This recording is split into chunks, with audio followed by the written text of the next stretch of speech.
तो कहानी की शुरुआत एक आइलैंड से होती है जहां सैम नाम का एक रिपोर्टर हर जगह की फोटो ले रहा था। यहाँ हम देख पाते हैं कि सैम जिनकी भी तस्वीर ले रहा था वो सभी सो रहे थे। दरअसल 3 दिन पहले इस आइलैंड पर रहने वाले सभी लोगों को ना जाने क्या हुआ कि वो सभी अचानक से सो गए। जो भी लोग जहाँ भी थे वो सब वही सो गए, जैसे कोई स्विमिंग पूल में ही सो गया था तो कोई बस में। पर इनमें से जो किस्मत वाले लोग थे वो उस वक्त अपने घर में थे। साथ ही इन सभी लोगों को क्या हुआ है इसका पता किसी को भी नहीं चल पा रहा था, क्योंकि इन सभी के अंदर किसी तरह का कोई भी बदलाव नहीं हुआ था। बस फर्क इतना था कि अगर इन सो रहे लोगों को इनकी जगह से हटाया जाता है तो उन सभी का ब्लड प्रेशर अचानक से बढ़ जाता था। इसलिए जो जिस हाल में था उसे वही छोड़ दिया जाता है, फिर चाहे वो अपनी कार में हो या पेड़ की डाल पर ही क्यों न सो रहे हो। रिसर्चर्स और डॉक्टर्स यहाँ पहुंचकर सभी का चेकअप करते हैं, मगर उन्हें कुछ भी नहीं पता चलता कि आखिर ये सब कैसे हुआ है। अब जो भी लोग बाहर से आए थे उन पर इस चीज का जरा भी असर नहीं था। इस कारण सभी डॉक्टर्स और रिसर्चर्स यही अपना कैंप डालकर रहने लगते हैं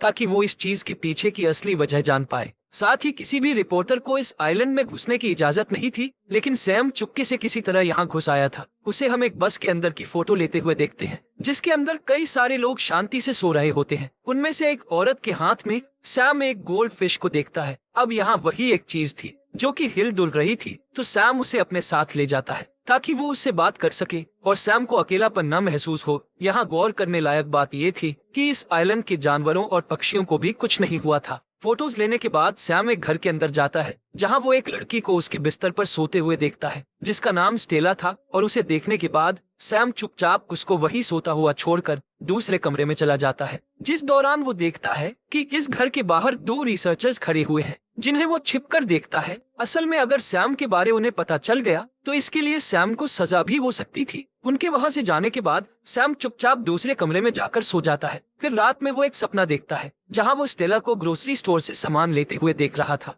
यहाँ जब स्टेला सैम पर बिल्कुल ध्यान नहीं देती तो सैम उसे उसका नाम लेकर बुलाता है, जो सुनकर स्टेला उससे पूछती है कि तुम्हें आखिर मेरा नाम कैसे पता। जिसके साथ ही सैम की नींद अचानक से खुल जाती है। वो देखता है कि अब सुबह हो चुकी है और फिर सैम को हम रेडियो सुनते हुए देखते हैं जिस दौरान वो सो रही स्टेला से बातें भी कर रहा था। फिलहाल अब सैम तैयार होकर फिर से कुछ फोटोज लेने के लिए निकल जाता है। बाहर आकर वो एक आदमी को देखता है जो पेड़ पर ही आराम से सो रहा था। इसके बाद सैम एक चर्च में जाता है जहाँ कई सारे लोग मौजूद थे। सैम उन सभी की फोटो लेने के बाद वहीं बैठ जाता है, जिस बीच अचानक से उसकी वही आंख लग जाती है और वो सपने में फिर से स्टेला को देखता है। दोनों एक दूसरे के सामने सामने बैठे हुए थे, जहां स्टेला सैम से पूछती है कि क्या तुम यहाँ पैसों की लालच की वजह से आए हो? अगर ऐसा है तो अभी यहाँ से लौट जाओ। इस पर सैम उससे बताता है कि मैं यहाँ पैसों के लिए नहीं बल्कि तजुर्बे के लिए आया हूँ, जिससे मुझे बाद में पैसा कमाने में मदद मिलेगी। सैम के इतना कहते ही उसकी नींद टूट जाती है और वो चुपचाप वापस घर आ जाता है,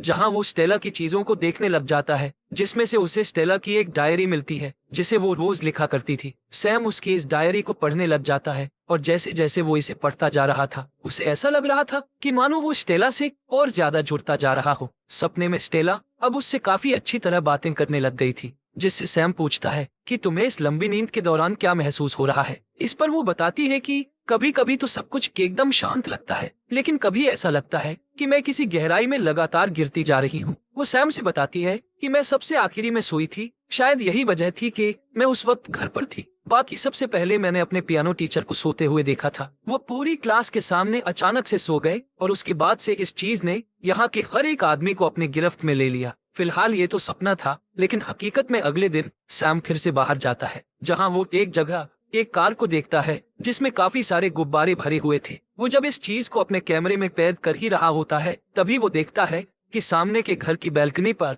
2 रिसर्चर्स खड़े हुए हैं। अब इससे पहले वो सैम को देख पाते वो छिप जाता है और जल्दी से घर वापस आ जाता है। सैम को ये एहसास हो चुका था कि यहाँ रुकने की वजह से वो मुसीबत में पड़ सकता है, तो वो जल्दी से अपना सारा सामान पैक करके यहाँ से निकल जाता है। मगर जब वो किनारे पर बोट के पास पहुँचता है तो वो काफी देर तक वहाँ खड़ा होकर सोचने लग जाता है। दरअसल उसका दिल स्टेला को छोड़कर जाने का नहीं कर रहा था, इसलिए सैम वापस लौटने का फैसला लेता है ताकि वो स्टेला के साथ और समय बिता पाए। यहाँ हम समझ पाते हैं कि सैम कहीं न कहीं स्टेला को पसंद करने लगा था। वो अब जब भी सोता तो स्टेला उसके सपनों में उससे बात करने के लिए वहाँ मौजूद रहती। इसी तरह एक दिन जब वो सो जाता है तो सपने में वो स्टेला को अपने सामने बैठा हुआ देखता है। वो सैम से पूछती है कि तुम मुझे आज असली कारण बताओ कि तुम यहाँ क्यों आए हो। यहाँ स्टेला की जिद पर सैम आखिर उसे असलियत बताता है कि मैं इस आइलैंड पर 1 साल पहले अपनी छुट्टियां बिताने आया था। उस वक्त मैंने तुम्हें एक ग्रोसरी स्टोर में देखा, जिसके बाद तुम सीधा एक रेस्टोरेंट में गई, जहां मैं भी तुम्हारे पीछे जा पहुंचा, पर मेरी हिम्मत ही नहीं हुई कि तुमसे कुछ कह पाऊं। मुझे तुम पहली नजर में ही पसंद आ गई थी, लेकिन उसके बाद फिर कभी हम मिले ही नहीं। इसलिए आज मौका मिलने पर मैं यहाँ तुम्हारे लिए आया हूँ, ताकि तुमको और अच्छे से जान पाऊं। फिलहाल सपने से बाहर आने पर असलियत की दुनिया में सैम ग्रोसरी स्टोर से घर का कुछ सामान लेने के लिए जाता है, जहां उसी वक्त 2 रिसर्चर्स भी कुछ लेने के लिए आते हैं, जिसमें से एक सैम को वहां देख लेता है, मगर सैम वहां सोने का नाटक करता है, जिसे चेक करने के बाद इन लोगों को जो भी लेना था वो लेकर चले जाते हैं। उनके जाते ही सैम वहां से अपने मतलब का सामान लेने के बाद काफी मजे करता है और फिर वो वहां सो रही कैशियर के पास सामान के पैसे रखकर चला जाता है। जब वो घर पहुंचता है तो सैम देखता है कि एटिक में भी कुछ सामान रखा हुआ है, इसीलिए वो वहां जाकर देखता है तो उसके हाथ एक टेप रिकॉर्डर लगता है, जिसमें स्टेला ने अपनी पसंद और नापसंद के बारे में सब कुछ अच्छे से बताया था। कैसेटे का पहला साइड सुनने पर सैम को जानने को मिलता है कि स्टेला को काफी अजीब चीजें पसंद है, जैसे कि बिना सर की बार्बी डॉल, फ्लोटिंग फ्लेमिंगो और खासकर की टाइपराइटर की आवाज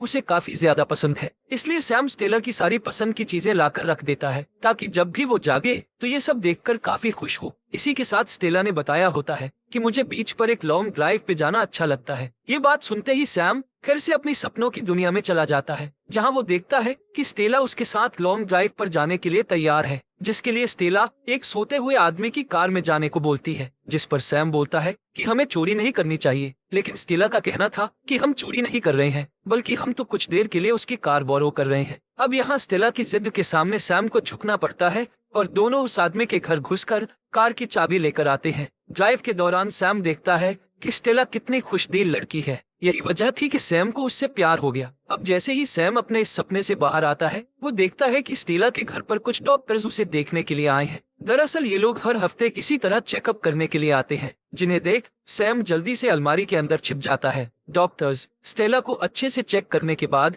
यहाँ से चले जाते हैं। उनके जाते ही सैम अलमारी से बाहर आता है और फिर वो स्टेला का हाथ पकड़कर उसके बगल में लेट जाता है। यहाँ वो स्टेला से काफी सारी बातें करता है, जिसके बाद अगले दिन सैम फिर से एटिक में जाता है, जहाँ वो टेप रिकॉर्डर का दूसरा हिस्सा सुनने लग जाता है, जिसमें स्टेला ने अपनी नापसंद के बारे में बात की थी। इसमें स्टेला ने खास करके अपने अकेलेपन को लेकर बात की हुई थी। वो बताती है कि भले ही मैं अकेली रहती हूँ, लेकिन ये अकेलापन मुझे बिल्कुल भी पसंद नहीं है। जिस बात के साथ सैम फिर से स्टेला से बात करने अपने सपनों में पहुंच जाता है, जहां वो स्टेला से कहता है कि मैं तुम्हें कभी अकेला नहीं छोड़ूंगा। साथ ही वो ये भी बोलता है कि हर किसी का एक सोलमेट होता है, तो हो सकता है कि हम दोनों एक दूसरे के सोलमेट हो। उसकी इस बात पर स्टेला बोलती है कि मुझे तो ऐसा नहीं लगता। यहाँ उसके इस जवाब से सैम को एहसास होता है कि शायद वो यहाँ फालतू की वजह के कारण रुका है, इसलिए वो एक बार फिर से यहाँ से निकलने की कोशिश करता है, मगर इस बार भी वो नहीं जा पाता, बल्कि वो वापस आकर स्टेला की पसंद की चीजें बनाकर खाता है, जिस दौरान उसे हमेशा की तरह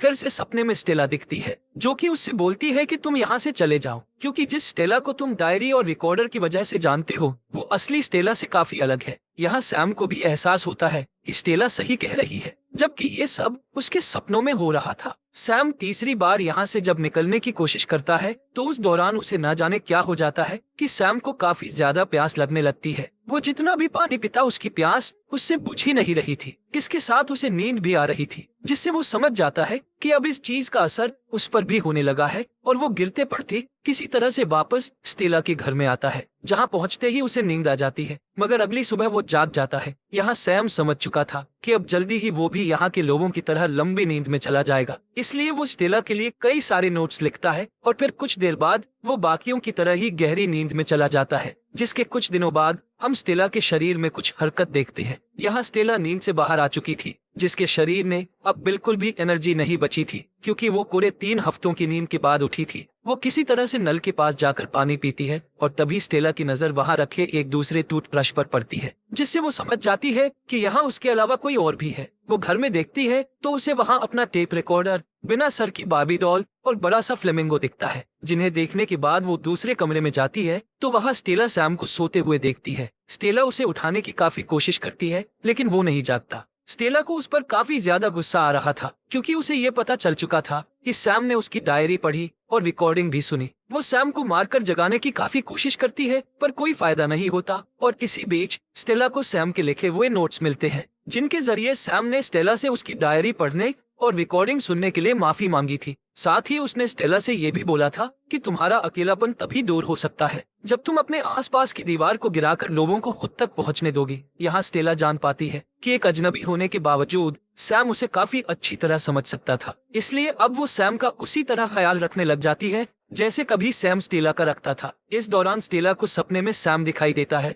जिससे स्टेला उसकी पसंद, नापसंद और बाकी चीजों पर कई सारी बातें करती है। और फिर कुछ दिन बीतने के बाद जब स्टेला एक सुबह उठती है तो सैम वहाँ नहीं होता जहाँ पर वो सोया था। उसे ढूंढते हुए स्टेला किचन की तरफ जाती है तो सैम उसे वहाँ मिलता है। इन दोनों को एक दूसरे से मिलकर ऐसा लग रहा था जैसे कि ये इनकी पहली मुलाकात ना हो, बल्कि दोनों एक दूसरे को काफी अच्छी तरह बातें कर रहे थे। उन्हें एक दूसरे के बारे सब कुछ पता था। यहाँ दोनों एक दूसरे से हाथ मिलाते हैं और फिर एक दूसरे की बातों में पूरी तरह से खो जाते हैं। अब मूवी के आखिरी सीन में हम बस में उसी औरत को नींद से जागते हुए देखते हैं जिसके हाथ में गोल्ड फिश थी। यहाँ हम देख पाते हैं कि उसमें अब एक नहीं बल्कि 2 मछलियाँ थी, जो काम जाहिर है कि सैम का ही है। इसके जरिए वो बताना चाहता था कि इस फिश की तरह स्टेला अब अकेली नहीं रही, क्योंकि अब वो उसके साथ है। और इसी के साथ ये मूवी यहीं पर खत्म हो जाती है।